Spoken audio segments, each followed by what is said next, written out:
সবাইকে সংবাদ এক নজরে স্বাগত। সঙ্গে আছি আমি তাজরিন নাহার মুক্তি। লন্ডনে চিকিৎসা শেষে দুই পুত্রবধূ সহ দেশে ফিরেছেন বিএনপি চেয়ারপারসন বেগম খালেদা জিয়া। দুপুরে 1:25 গুলশানে বাসভবনে পৌঁছায় তার গাড়িবহর। পথে পথে দলের নেতাকর্মীদের অভ্যর্থনায় সিক্ত হন বেগম খালেদা জিয়া।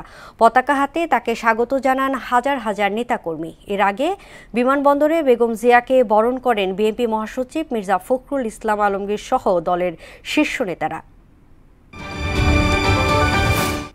পবিত্র ঈদুল আজহা উপলক্ষে 10 দিন ছুটি ঘোষণা করা হয়েছে। অন্তর্বর্তী সরকারের উপদেষ্টা পরিষদ এই ছুটি ঘোষণা করেছে।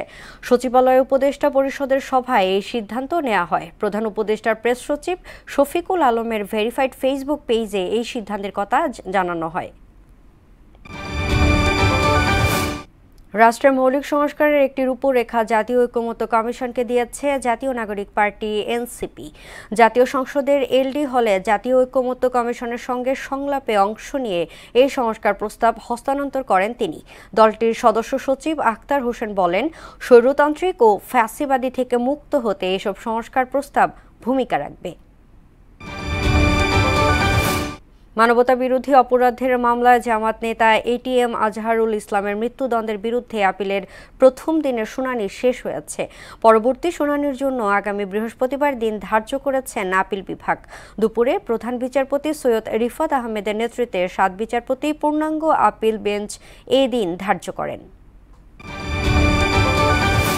নারায়ণগঞ্জে আলোচিত হকার জুবায়েরের হত্যা মামলা 4 জনের মৃত্যুদণ্ড ও 2 জনের যাবজ্জীবন কারাদণ্ড দিয়েছে আদালত। দুপুরে নারায়ণগঞ্জের অতিরিক্ত জেলা ও দায়রা জজ চতুর্থ আদালতের বিচারক মোহাম্মদ আখতারুজ্জামান ভুইয়া এই রায় দেন।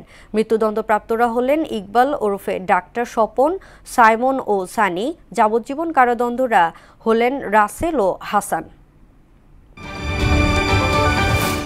পহেলগামে জঙ্গি হামলার জেরে সীমান্তে টানা 12 রাত সংঘর্ষে লিপ্ত ভারত ও পাকিস্তানের সেনারা। যুদ্ধের প্রস্তুতি হিসেবে বিভিন্ন রাজ্যে সামরিক মহড়ার নির্দেশ দিয়েছে ভারতের স্বরাষ্ট্র মন্ত্রণালয়। ভারতীয় আগ্রাসনের দাঁত ভাঙা জবাব দেওয়ার হুঁশিয়ারি দিয়েছেন পাকিস্তানের প্রধানমন্ত্রী। দুদেশকে সংযম প্রদর্শনের আহ্বান জানিয়েছে জাতিসংঘ এবং ওআইসি। আজ মাঠে গড়াচ্ছে উয়েফা চ্যাম্পিয়ন্স লিগের সেমিফাইনালের দ্বিতীয় লীগ পর্ব। ইতালির সান সিরোতে বাংলাদেশ সময় রাত 1টায় মুখোমুখি হবে ইন্টার মিলান ও বার্সেলোনা। প্রথম লেগ ড্র হওয়ার ফাইনালে যেতে এই ম্যাচটি দু দলের জন্যই সমান গুরুত্বপূর্ণ। তীব্র প্রতিদ্বন্দ্বিতার কথা মাথায় রেখেই স্কোয়াড সাজিয়েছে দল দুটি। এই ছিল সংবাদ এক নজরে। সবশেষ খবর সবার আগে জানতে মোহনার সাথেই থাকুন। এতক্ষণ সঙ্গে থাকার জন্য ধন্যবাদ সবাইকে।